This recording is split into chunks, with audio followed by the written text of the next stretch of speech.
In today's video, I'm going to show you how to import and export customer invoices in Odoo, step by step, using the built-in accounting features. This is extremely useful if you're migrating data, backing up invoices, sharing records with your accountant, or managing large volumes of customer billing efficiently. We'll walk through the exact clicks inside Odoo, so you can follow along even if you're completely new. If this tutorial helps you out, make sure to hit the like button and subscribe to the channel for more Odoo and business software tutorials. All right, let's jump right in. First, make sure you're logged into your Odoo database. Once you're on the main home dashboard, this is where all your installed apps are displayed. From here, we're going to work with the Accounting app because customer invoices are managed inside Accounting, so go ahead and click into Accounting. Once the Accounting app opens, look at the top menu and click on Customers. This section contains everything related to customer transactions, including invoices, credit notes, and payments. Under Customers, click on Invoices. This will open the full list of customer invoices available in your system. Now you'll see a list view of all your invoices. You can scroll through them or use filters and search options if you want to narrow things down. For example, you can filter by customer, status, date, or invoice number. In this example, we're selecting a customer invoice record, such as Lights Up, just to demonstrate how the data looks before importing or exporting.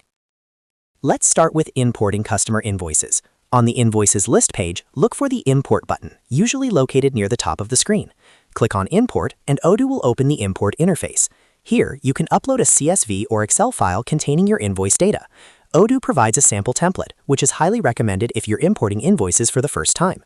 Make sure your columns match Odoo's required fields, such as customer name, invoice date, product lines, quantities, and prices. After uploading your file, use the field mapping screen to match each column from your file to the correct Odoo field. This step is very important to avoid errors. Once everything is mapped correctly, you can test the import to check for issues. If no errors appear, confirm the import and Odoo will automatically create customer invoices in bulk. Now let's move on to exporting customer invoices. This is useful if you want to backup, need to analyze data externally, or want to share invoices with another system. From the Invoices list, select the invoices you want to export. You can select individual records or use the checkbox at the top to select multiple invoices at once. After selecting your invoices, click on the Export option. Odoo will prompt you to choose which fields you want to include in the export file. You can export basic details like invoice number, customer, total amount, and status, or include more advanced fields depending on your needs. Once selected, confirm the export and Odoo will generate a downloadable file, usually in CSV or Excel format. And that's it. You've successfully learned how to import and export customer invoices in Odoo. This workflow can save you a massive amount of time and help keep your accounting data organized and portable. If this video helped you, don't forget to like, subscribe, and turn on notifications so you never miss future tutorials. Thanks for watching, and I'll see you in the next video.